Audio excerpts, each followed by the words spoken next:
Okay, I'm about to try condensed 1 year's worth of work into 20 minutes here to tell you about this 1974 Mercury Capri and how we entered it in the 24 Hours of Lemons endurance race. When we originally got it, we thought we were going to restore it, but then we found that the engine was shot. There just was no way to save the engine, and the rust was more extensive than we had first thought we would have. There was real problems up in the A pillar, and then of course the rocker panels were gone. I know that some of our friends in Europe will look at that and go, well, we could repair that, but from our standpoint and our skill level, we couldn't. We needed a replacement engine, and we found this wrecked 2005 Mustang with the V6. It's actually a direct descendant of the V6 that was in the Capri originally. That Cologne V6 morphed from 2.8 liter to 4 liter in the modern Mustang. But we went, you know what, we're going to take the engine, we're going to take all the computers that make the engine run, because again, we can plug and play, but we don't know how to program a different computer system to run it. So we just, in our mind, needed everything to run the engine. And then we thought, well, we probably need the transmission too, and we probably need the rear axle. And while we're at it, let's take the exhaust. That would be good. And then we got the bright idea that maybe we could use the whole front subframe and the struts. We weren't sure about that, but we were going to take it off the Mustang anyway, and then see.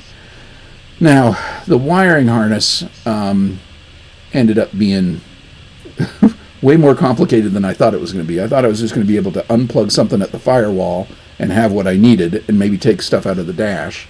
But no, everything had to come out of the car because all the wiring harness does not disconnect into separate big wiring harnesses.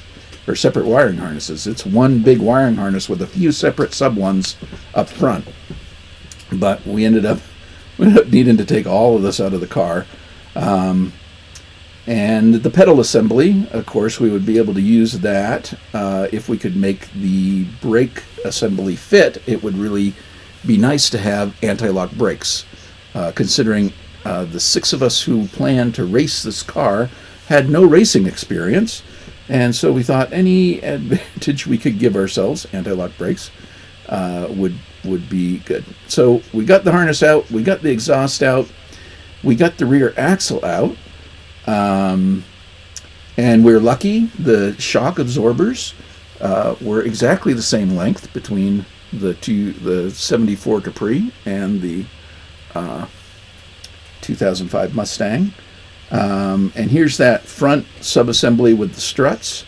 And then we went ahead and cut out the strut towers too, along with the center tunnel here and the shift lever. And we basically thought, well, that transmission's bigger than what's in the Capri. We might need a bigger tunnel to make it fit. We took all these parts off the Mustang because one of the rules of 24 Hours of Lemons is the car can't be worth more than $500. Now, we had bought it, the original Capri for that money, but the Mustang was, another expense on top of that. Not a huge amount because it wasn't running when we got it, and it was an unknown, but we had to sell off all those parts to offset the cost of the Mustang. So basically, they were paid for by the rest of the carcass of the Mustang. I think we got $160 for that, for the carcass of the car too. So then you can see how much bigger the Mustang rear axle is. One of the other rules of the 24 Hours of Lemons is you can't have any interior in the car. It's a fire hazard. We also had to take out all the, so here we're taking out the brake assembly and the clutch assembly, and it's extremely complicated on the Capri. I was surprised how many different points we had to take apart to get this thing out of there. And then we ended up cutting out that part of the firewall anyway to make the other pedals work, so we went through all that for no real reason. There you can see us taking the Capri gas tank out. Here you can see the front strut assembly subframe for the Mustang and how much bigger it is than the Capri. We had to take about 7 inches out of the center of it to narrow it up. But you can see the engine fits well. The other problem we had is that the subframe of the Mustang drops down a lot further than that of the Capri. So we were going to end up with the nose of the Capri riding high if we couldn't engineer this front subframe to fit better. So we kind of narrowed it up a lot and brought it up into the engine bay. The other thing we were very fortunate to have was another 2000, I think theirs is a 2007 Mustang, but it's essentially the same Mustang that the donor was, and that allowed us to get all the geometry off the front suspension so we could match it up. And so we knew how far forward we had to put this to get the right camber and the right caster. Camber we would sit by, we aimed everything up. And then these are all parts that we still haven't sold yet, but we're working on selling of the Capri that we didn't need from the race car. Welding up that subframe and some trial fitting of pedals and the power brake assembly. We had to redo that little section of the firewall to get it all to fit. Then we've got a race seat, and problem is the race seat is too close to the roof of the car, won't pass the inspection there, so Keaton had to modify the mounting bracket and pick us up 3 inches there, which gave us plenty of room for the helmet. Now we were able to set this up so that we could use the same strut mounting points and all the engineering and supports that are built into the front fenders of the Capri. And then again, here we were double checking some measurements on our camber. And then we got these to fit. And now here you see Elizabeth, Keaton's wife, coming to help out. You'll see her several times come to help us as we were running out of time. My daughter Cassi is there helping with laying out the new front fender lines. Now the fenders were rusted enough that this could come out anyway without feeling too bad about it. But now everything fit, and it sat on its own suspension for the first time, but we had to figure out steering. And here we took the power steering out of the Mustang, and by putting a dog leg in it, we could make it fit. And then the connection from the steering wheel to the power steering unit turned out we could use the U-joint out of a 74 Capri.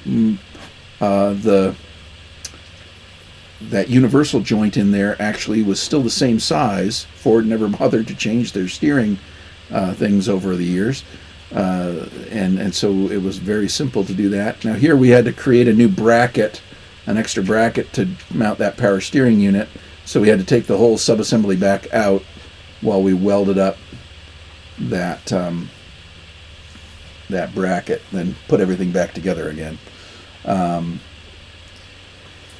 So yeah, the engine hoist got used a lot for this, but we basically have been able to use everything from the Mustang, and we are actually getting close to being able to start the car for the first time. Roll cage and transmission mounts. So here we are bending the pipe for the roll cage. This was the first time any of us had built a roll cage. The folks at Lemons give you very good instructions, but still it was a challenge for us to figure out and weld well, but we passed inspection and it worked. Now here I've welded new brackets to the Mustang the Mustang rear axle, so the shocks could go into the original location on the Capri.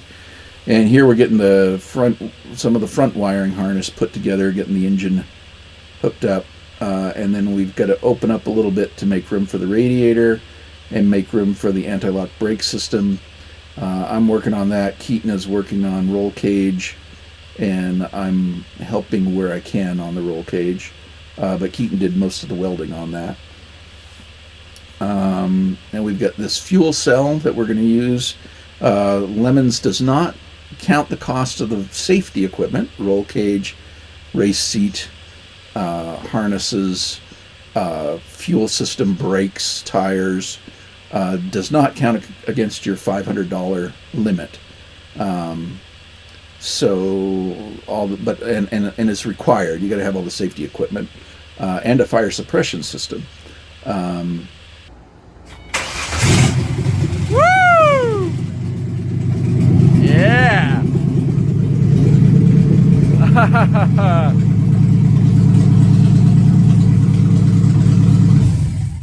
Yeah! That's an engine. That's an engine. So we had an engine. Now we needed to be able to run it longer than 2 minutes. And so we had to get that, and we needed to stop the car, needed to get the brake system done. But we had to get the radiator in, we had to get the brakes done, and we were running out of time. We were coming up on the race, we were going to the race at the High Plains Raceway in Denver. We're located just north of Salt Lake City in a little town called Centerville. And we were right up against it time-wise. Here we're adapting the Mustang shift linkage and doghouse there to the Capri. I had cut notched in it so we could narrow the bottom of it to better fit. And then Keaton did all the welding to weld it up well. You're not allowed to have any holes in the firewall, and we assumed that would apply to the tunnel as well. Now we finally have fluid in the radiator, and we're actually going to move the thing under its own power. We can shift it, we can stop it.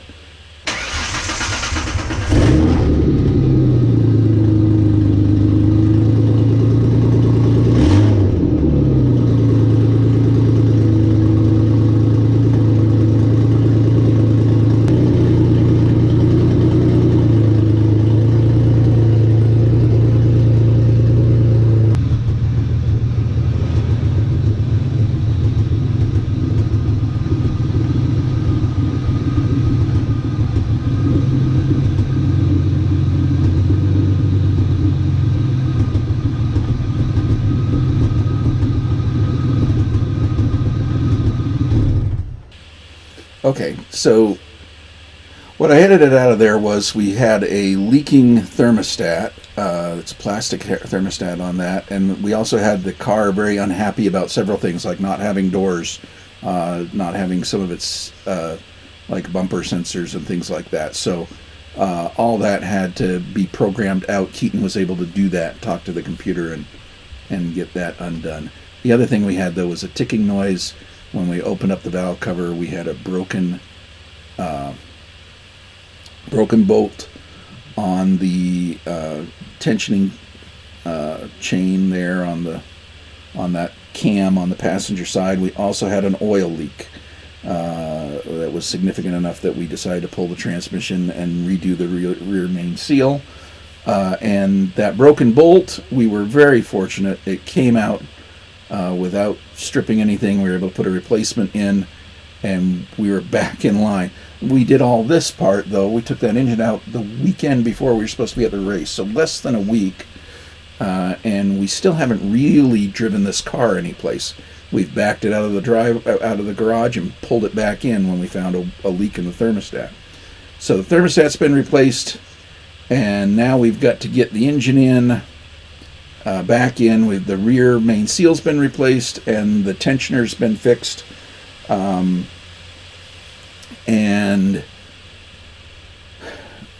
we're getting everything rehooked up. That there's a set of computers in the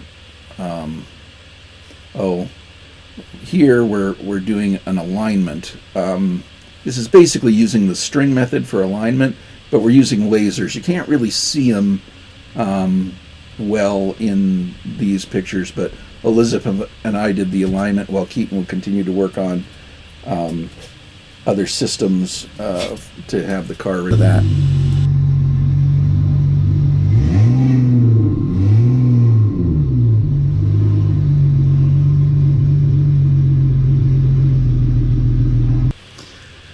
So now we're actually going to take it for a run around the block.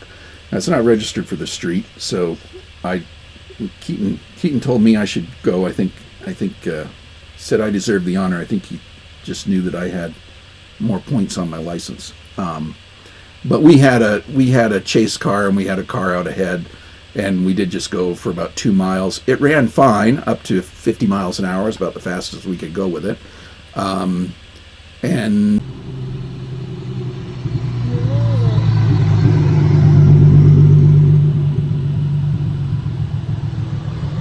we were excited, but we still had a long list of things to do, like make room in these rear arches for the tires and put fenders on them to cover the wider axle. Now, again, we're cutting out metal on the Capri that was rotted out anyway, so we didn't feel too bad about that. And then we also had to take care of these rocker panels. We did an ugly but solid repair on the rocker panels. And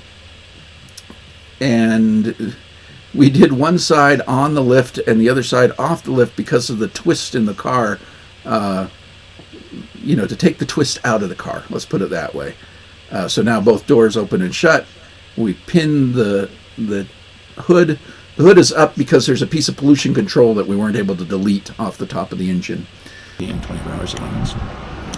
And here you can kind of see we are still working on getting everything ready for inspection. We still have a laundry list of things to get done, the protective foam on the roll cage, and several other things that we're working on. Some little holes on the firewall we had to tape up. Anyway, we really appreciated the rest of the team jumping in, and many hands make light work, and we made inspection, and we passed inspection. And then we spent the rest of the evening and the next morning getting it ready to go for the day.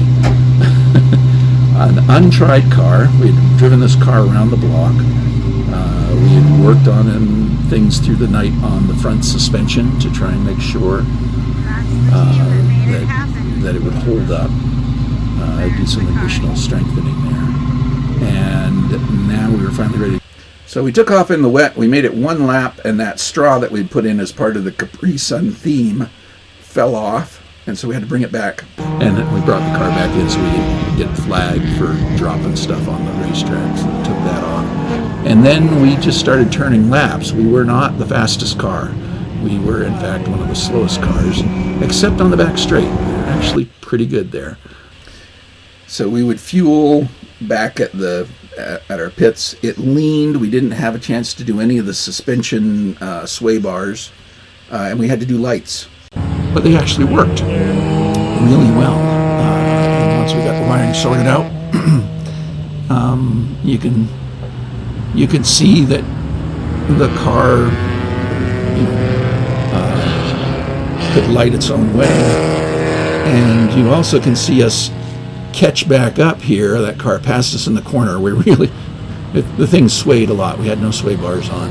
It was not great in the corners, but on this back straight, we were pretty quick. We were seeing 120, 125 on the back straight. We could catch people. Then we'd have to do corners again.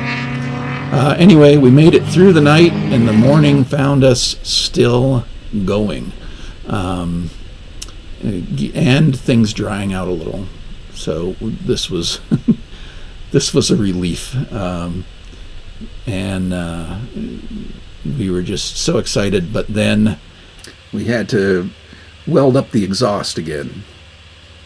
We got back on the road, and we were even by the end of the second day there, starting to pass some people, getting a little more confidence in the car, even though it swayed so badly.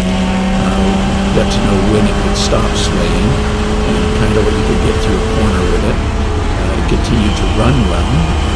And again, here on the back straight, we were pretty quick. We had good brakes, and could outbrake people into the corners, but we couldn't outcorner anybody.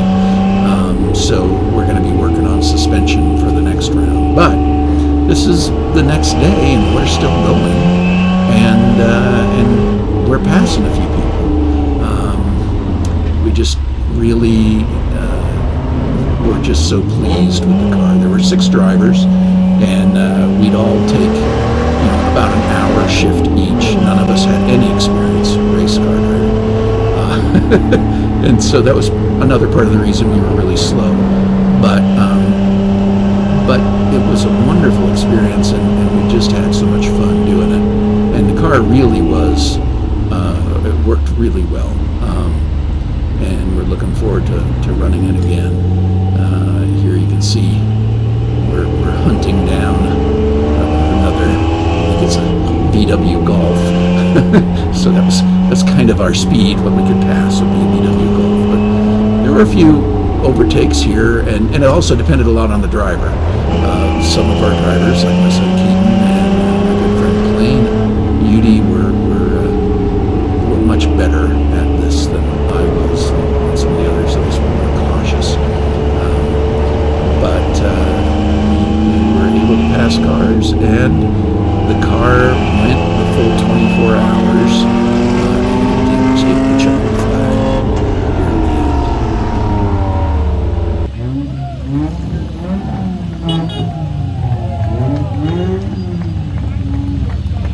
What's up, man?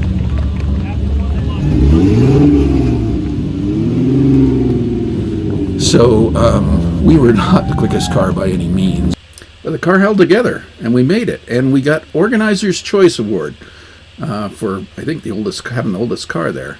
But we'll definitely be doing this again, and we'll have a car that goes around corners better. But totally enjoyed it. Highly recommend it. Thanks for watching.